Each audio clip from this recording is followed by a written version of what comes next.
My wife's ex texted me a congratulations message, then sent me a receipt. A hotel room. Same weekend she claimed she was at her mom's. We'd just come back from our anniversary trip in the mountains. 3 days. Cabin. Fireplace. No cell reception. Just her and me and everything I thought was real. Monday morning, I'm scrolling through my emails when my phone buzzes with a number I don't recognize. Congrats, man. She still makes that sound when she's lying.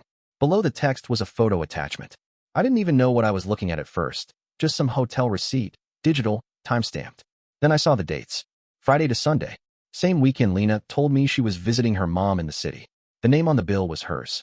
The room was for 2 adults. My thumb hovered over the screen.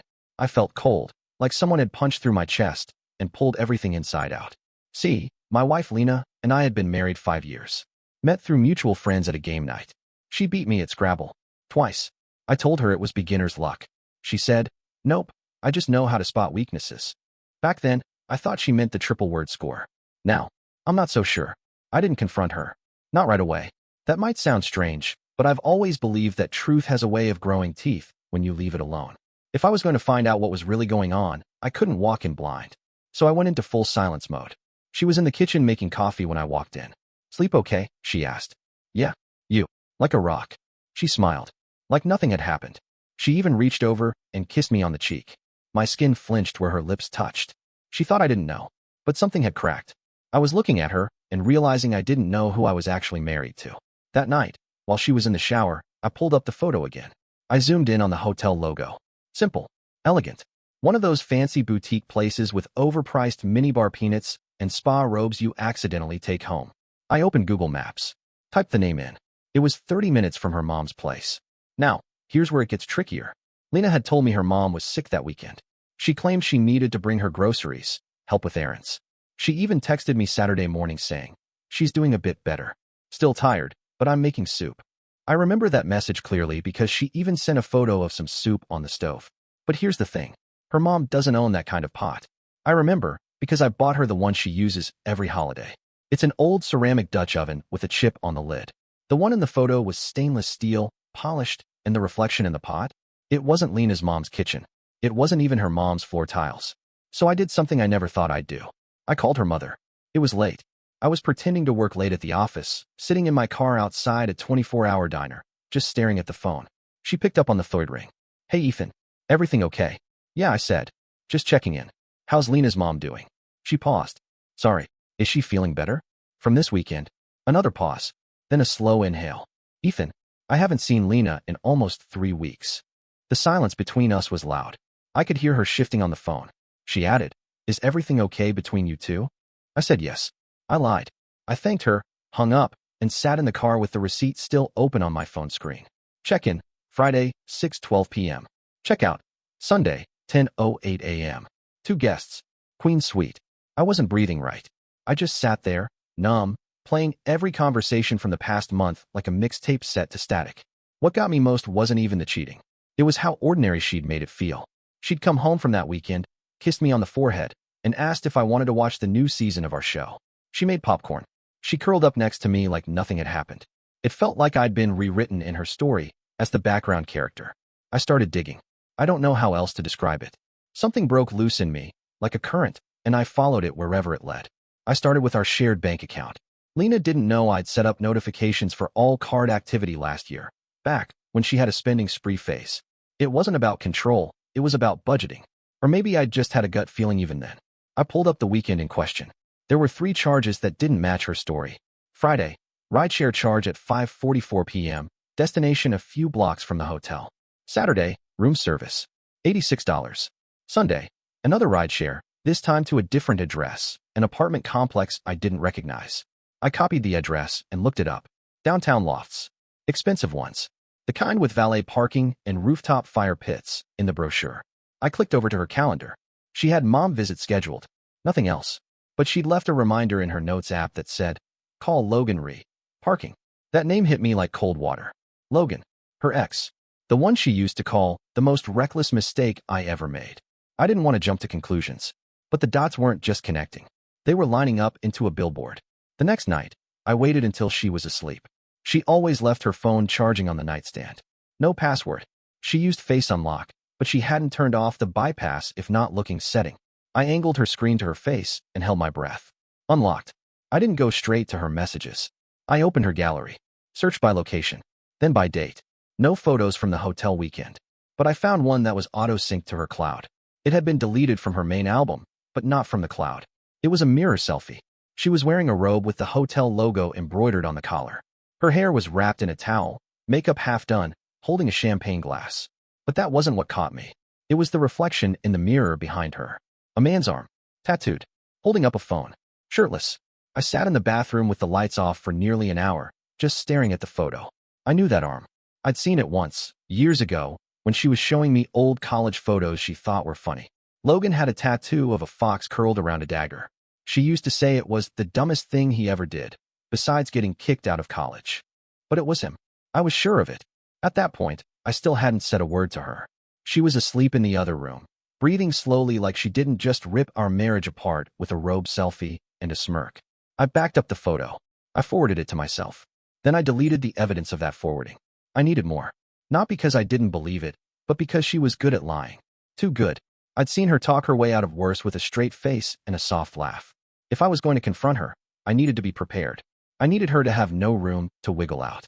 And deep down, I think I wanted to know exactly how far it went. How long I'd been sleeping next to a stranger. I went back to the original message. The one that started it all. I tapped info. Then message details. There was a number. I copied it and pasted it into Google. No results. Then, almost on impulse, I texted it back. Who is this? A few minutes passed. Then 3 dots appeared. Then they stopped. Then they came back. Then I got the reply. Logan, you must be the husband. That was the moment everything officially split in half. The second I saw his name in that reply, Logan, I knew there was no walking this back. My stomach tightened like a fist. There was a part of me that wanted to scream, call her in, wake her up, and demand answers. But another part of me, the part that had seen her lie with a straight face and kiss me goodnight afterward, knew I had to stay quiet. At least for now. So I texted back. Why did you send me the receipt? His reply came almost instantly. Because I thought you should know the truth. I didn't know she was still married until a few weeks ago. She told me you two were practically done. That she was just staying until she figured out the legal stuff. I stared at those words. Practically done. Legal stuff? I wanted to ask 100 questions. Instead, I asked just one. How long? This time he took longer to answer. On and off, about 7 months. 7 months. More than half a year. While we were hosting dinner parties. While we were planning our next vacation. While we were talking about whether or not to try for kids. I had to remind myself to breathe. Why are you telling me this now? The typing bubble appeared, disappeared, then came back again. Because she used me. She made it seem like we were getting back together. Then she started talking about prenups and what she'd get out of this whole mess. He sent screenshots. One of them was from Lena, just 2 weeks ago. I just need to get half the house, and I'm out. He'll roll over if I cry. He always does. Another. You're just a phase, he'll come back to me. That one wasn't about me. That was Lena talking about Logan, to someone else. He told me her tone changed a few weeks ago. She stopped replying regularly. Only hit him up when she needed to escape for a night. Told him he was too unstable for something serious, but good for release. He sounded bitter. Hurt, but not apologetic. He didn't say sorry for being with my wife. He said, she's not who you think she is, man. She knows exactly how to break people and still look like the victim. And the worst part? He was right. I didn't reply to him again that night. I sat in the dark, listening to the dull hum of the refrigerator, hearing Lena shift in the bedroom like a ghost living on top of my memories. That morning, she kissed me on the cheek and asked if I wanted pancakes. I told her I wasn't feeling well. She looked concerned. You sure? You've barely eaten since Monday. I mumbled something about stress at work. She nodded and said, maybe we should go somewhere next weekend. Just you and me. Clear our heads. It took everything I had not to laugh in her face. That afternoon, I called a friend of mine, Nick. We've known each other since college. He's a lawyer now, one of the sharp ones. He helped me draw up a will last year when I had a health scare. I didn't tell him everything. Just enough. Let's say someone's planning to leave their spouse, but they want to make sure they don't get screwed. I said, what should they do first? Nick didn't ask questions. He just said, start documenting. Make copies of everything. Bank statements. Messages. Evidence of infidelity, if there is any. You'll want proof that it wasn't mutual. And for the love of God, don't say a word until you've got a plan. He paused. This about Lena? I said nothing. He said, if you want to meet, say the word. I thanked him and hung up. That night, I bought a backup drive and copied every file from our shared laptop. Emails, synced messages, calendar appointments, everything. Then I ordered a $70 spy cam off Amazon. It looked like a phone charger. HD audio and video, motion activated. I plugged it into the outlet near our kitchen table. I told Lena I wanted to start journaling again, part of a mental health reset. She said that sounded healthy. She even encouraged me. She had no idea that the man sitting across from her was documenting everything. A few days later, I got my first useful recording. Lena was on a call. On speaker, pacing the living room. It's not that simple, okay? He's still watching our finances like a hawk. I can't just disappear with nothing. A pause. Then, because if I make the first move, I get less. I need him to initiate. That's how I can prove emotional neglect. I replayed that one sentence 5 times. That's how I can prove emotional neglect. She was setting me up, trying to make me pull the trigger so she could frame it as abandonment. I saved the file in 3 places. A week later, she brought up the idea of another solo weekend. My mom's having a hard time again, she said. I think she needs me for a few days. Would it be okay if I went up Friday through Sunday? I just looked at her. She had no idea I already knew her mom was in Florida that weekend visiting her sister. I nodded. Of course. Want me to drive you? She smiled. You're the sweetest. That weekend, I watched her pack. I offered to get her gas. I even waved from the driveway. She was wearing the same perfume she wore the first time we danced in our living room. Now I knew she wore it for other people, too. I waited 2 hours. Then I got in my car and drove to the address from the rideshare receipt. The downtown Lofts. I parked across the street and waited. Around 6 p.m., a car pulled up. She got out wearing jeans and a hoodie. She looked casual, normal, like she was going to a friend's house. Then Logan stepped out behind her. Same tattoo, same smirk. He looked around, didn't see me. They walked into the building together. I stayed there for another hour, then went home. I didn't follow them. I didn't take pictures. I had enough. She'd lied. I had the messages, the receipts, the surveillance audio, the photos, the location data, the confirmed affair. I wasn't looking for more proof. I was preparing for what came next. I called Nick again, told him I was ready to file. He asked if I wanted to hit her with it right away. I said no. I want to wait until she's sitting across from her parents. Somewhere public. Somewhere she won't throw a scene. Nick understood. You want the exit to be clean. I said, I want it to be unforgettable. By the time Lena got home from her weekend with her mom, I had everything I needed. She walked in Sunday night around 8, dropped her bag in the hallway, and smiled like nothing had happened. Hey, babe, she said, kicking off her shoes. How was your weekend? I looked up from the couch. She was wearing the hoodie from Friday, hair a little tousled, skin flushed like she'd spent time outside, but the tan line on her ring finger looked fresh. It was quiet, I said. Got some reading done. Ordered takeout. You know. She nodded, walked over, and kissed me on the head. I wanted to vomit. It wasn't just the cheating. It was the performance, the ease, the gall to walk back into our home, my home, carrying the scent of someone else's cologne and expect a welcome back hug. That night, after she went to sleep, I moved to the guest room. I told her I'd been having nightmares again, which wasn't entirely a lie. Only this time, the nightmare was real, and it had a name, a plan, and perfect teeth. Monday morning, I called her parents.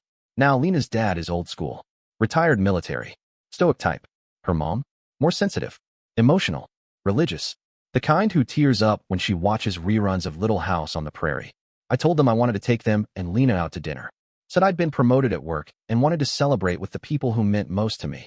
They were thrilled. Her dad even congratulated me twice. I picked the restaurant carefully, a mid-range steakhouse with quiet booths and white tablecloths. Just formal enough to make her keep her voice down. The reservation was for Friday. That gave me 4 days to finalize the last piece, the divorce papers. Nick was fast. He worked the logistics like a surgeon, filed the paperwork, had them prepped for delivery. We included everything: documentation of the affair, financial discrepancies, Lena's own words from the recordings. It was ironclad, and it was timed. I didn't want her to receive the papers at work. That would have been messy. I wanted her to receive them after dinner, once the truth was out in the open and she couldn't spin it into a story. And I wanted her parents there when it happened. Friday came fast. Lena got dressed for dinner in a soft green dress I'd always liked. I wondered if she'd worn it for Logan too. I picked her parents up myself. They were cheerful, asking questions about work, life, plans. Her mom said she was so glad we were in a good place again. I almost choked. We got to the restaurant, settled in, ordered drinks.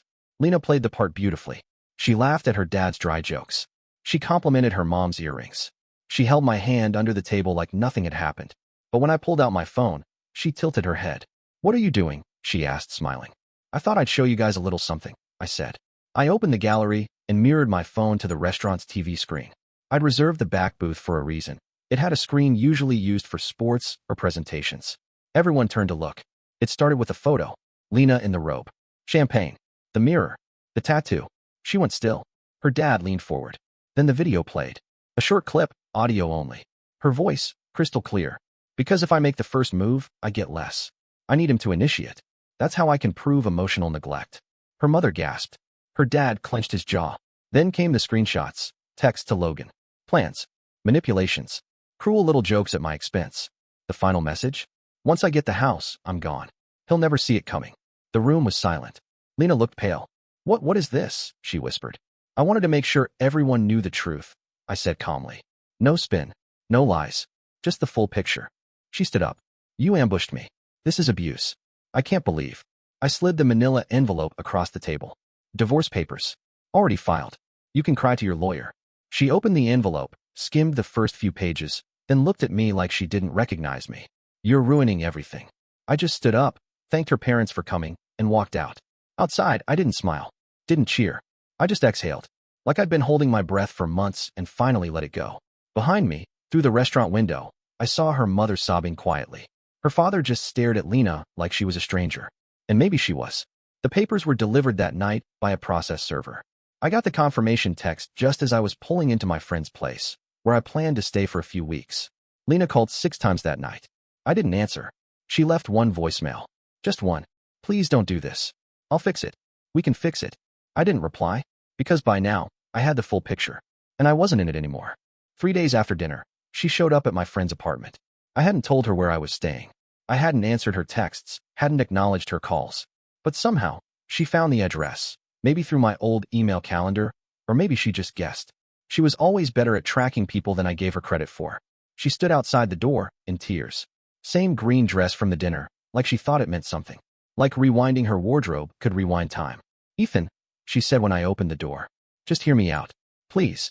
She looked like a wreck. Eyes red, mascara halfway down her cheeks, clutching her phone like a lifeline. I didn't mean for it to go that far, she said. I swear, it started as a stupid mistake, and I thought I could control it. But I never stopped loving you. I didn't say a word. I just leaned against the frame and waited for her to finish digging her own grave. It was Logan's idea to send you that receipt. He wanted to ruin us. I didn't even know he'd done it until after. And that recording, Ethan, I was venting. I didn't mean it. You know how I talk when I'm angry. I almost laughed. Venting? The kind of venting where you say you're staying in a marriage just to secure assets? She reached out to touch my arm. I know I lied. But people make mistakes. You've made them too. If you just let me explain. That was when I finally spoke. Logan sent me everything. All the texts. All the calls. All your little strategies. She froze. Her mouth opened slightly, then shut again. And that was the moment she knew. She wasn't getting out of this. Not with charm. Not with crocodile tears. Not with revisionist history. I nodded toward the envelope in her hands. You can keep the dress.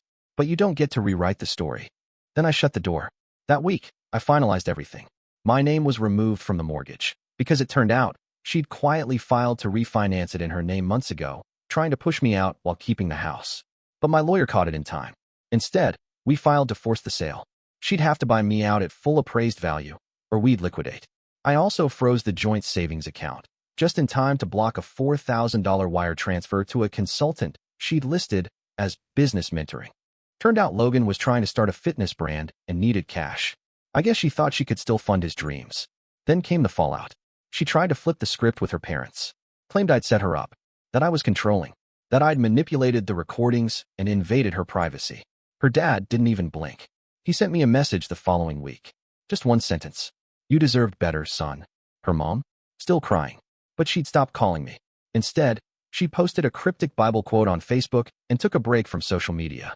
Lena, meanwhile, leaned hard into the victim role. Friends I hadn't talked to in months started reaching out.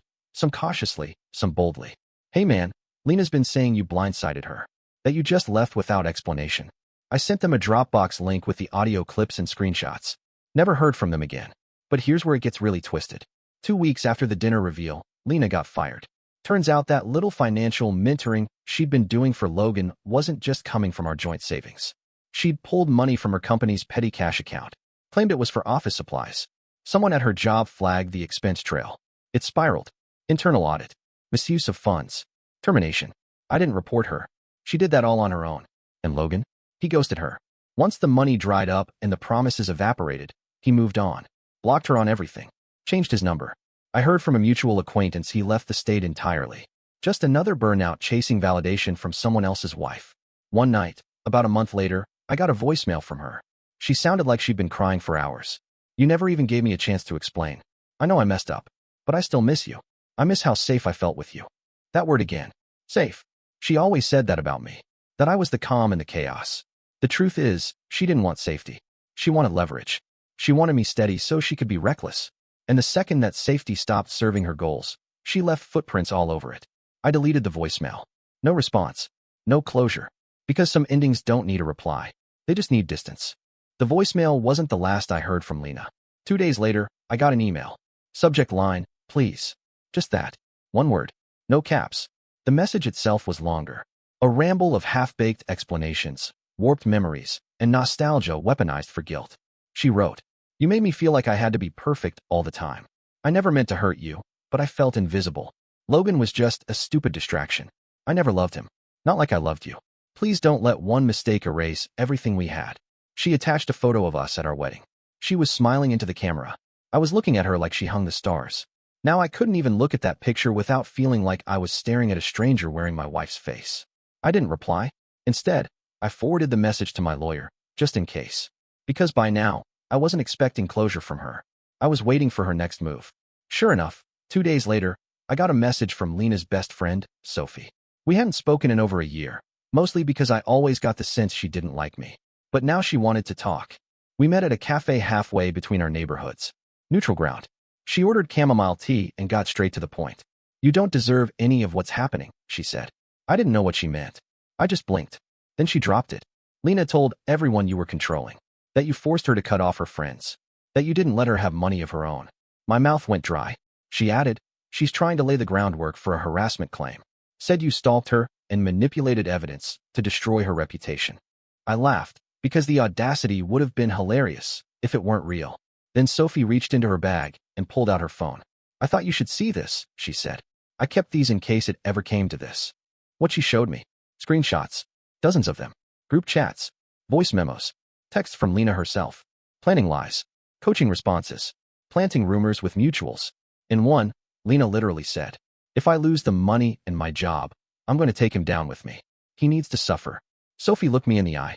I'm not doing this to save you. I'm doing this because she lied to all of us. And because if she's willing to ruin your life to protect her version of the truth, she'll do it to the next person too. I thanked her. I meant it. That night, I gave everything to Nick, my lawyer. He smiled like someone who'd seen this exact game before. We'll file a cease and desist, he said, and a restraining order if needed. You've got witnesses. Evidence. Timeline. She'd get laughed out of court. Still, it rattled me.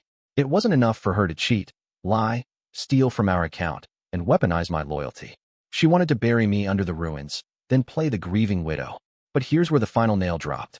My boss called me into his office a few days later. Now, we'd had an open-door policy since I joined the company 5 years back. He'd mentored me, trusted me. But that day, he looked tired. Stern.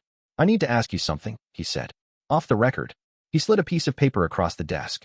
It was an anonymous complaint, typed and signed, emailed to HR. Claimed I was emotionally unstable, vindictive, that I'd harassed my ex-wife and threatened to destroy her reputation. I didn't need to guess where it came from. Fortunately, I had already given HR my side of the story weeks earlier, documentation, timelines, everything. I even gave them a heads up about potential retaliation. Still, seeing it in black and white. That's when it hit me. She wasn't trying to win. She was trying to burn everything I touched. I left the office that day, sat in my car, and stared at the dashboard for a long time. Then I drove home. Not to our old house. I hadn't been back since the day I handed her the papers, but to the apartment I'd just signed a lease on. New furniture. New smell. New silence. That night, I hung a small whiteboard in the kitchen. Just one sentence on it. Never forget who tried to destroy you just because you walked away. 6 weeks after the dinner reveal, 3 weeks after the fake HR complaint, and exactly 1 day after the restraining order paperwork was approved, I got a text from a number I hadn't seen in a while. It was Logan. You still breathing, man? No context. No hello. I stared at the message for a while before typing back. Barely. You. He sent back. She showed up at my job last week. Crying. Told my boss I coerced her into everything. Said she had evidence. That actually made me laugh out loud. What happened? Boss called security. She ended up screaming in the parking lot. Told me she had no one left. Then tried to get me to drive her home. I didn't reply. Logan followed up with one more message. Guess we were both just stepping stones. Good luck, man. You're not the only one with scars. I blocked his number after that. Not out of spite. Just because I didn't need more reminders of how far this had gone. A few days later, my lawyer called with an update. She tried to challenge the divorce terms, he said. Filed a response. Said she'd been emotionally coerced into signing. I closed my eyes. Of course she did. But we shut it down, he added. We had the timeline. We had the audio. We had her own texts. Then he paused. There's something else. She sent a letter. For you. Certified mail. Want me to forward it? I said no. Burn it, I said. Or shred it. Whatever works. I've already read everything I need to. A month passed. Then 2. People stopped asking about her. Mutual friends faded into their own lives. Her name stopped popping up on socials. I heard through the grapevine that she was couch surfing, jobless, and working under the table at a boutique downtown, quietly, without attention. That was the part she couldn't stand. No attention. No audience. No story to control. One afternoon, I stopped by the coffee shop near our old place. The barista recognized me. Said, "Hey man, haven't seen you in a while. Still with that girl?" I looked at him and just said, "Not anymore." He nodded, then added, "I think she came in here a few days ago. Looked different. Kind of lost." That felt about right. I never told Lena what broke me the most. It wasn't the affair. It wasn't even the lies. It was the way she weaponized who I was. Kindness. Stability. Patience. She used them all like tools against me, then cried victim when they stopped working. That kind of betrayal? It doesn't scream. It whispers. Slowly. Until you don't recognize your own reflection anymore. So I rebuilt. Quietly. Got a therapist. Joined a book club. Started cooking again. I went out less, but I laughed more. The world didn't feel sharp anymore. It just felt quieter. And I liked it that way. The last message I ever got from her was 2 months ago. Blocked number. Voicemail. I don't even know who you are anymore. You used to need me. She was right. I did. But now I know what I really needed. Space. Truth. Silence. And I finally have all 3. And that's the story. If you're still here, that means you're one of us. So go ahead, hit that subscribe button. I drop new chaos every single day. And trust me, tomorrow's story, it's even worse than this one.